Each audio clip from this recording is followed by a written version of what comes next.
What do you think you're going to do in terms of a prenup? So today's episode is about Dak Prescott and him canceling his wedding. And this is academics' thoughts about it. You know? So what a lot of people don't realize, you don't just get money because someone has money. Usually, in most places, it's what's made during the marriage is then able to be split up. The dude already signed a $240 million extension. To me, it's kind of odd because you have kids. He signed a $240 million extension. So this means to me that love do cost. There's a price for love. The contract.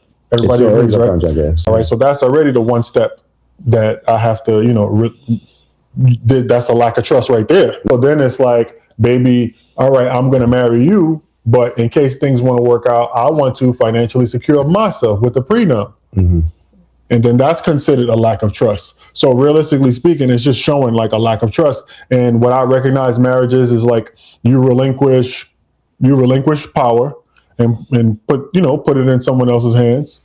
And I think that the wealthier men and women are trying to like organize these contracts to where they can be financially safe, because why does love have to be hand to hand with money?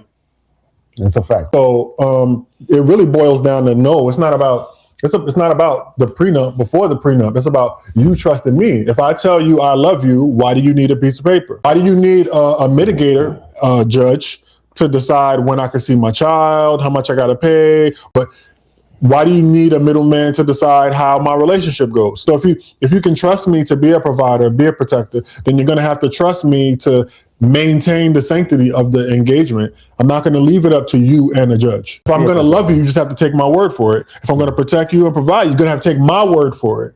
I'm not saying there's anything wrong with marriage, but going from a relationship to marriage is essentially saying, what you telling me is not enough. You know what I'm saying? Your promise to me, your commitment to me is not enough. I need to have it in paper. You understand what I'm saying? That's all it is, because love is love. But without the third party, you have to cooperate. So let me, because I'm from the Caribbean and stuff, marriage is a big thing in my culture, right? And also, so legacy is also a big thing. So making somebody who you love immensely makes them your family, legally makes them your family. So you want to be able to pass down inheritance and all that stuff is also a big thing and stuff like that. So how do you feel about marriage personally? Okay, so you're talking about inheritance. Mm-hmm. All right, that can be taken care of by trust. Your girlfriend can be taken care of by trust.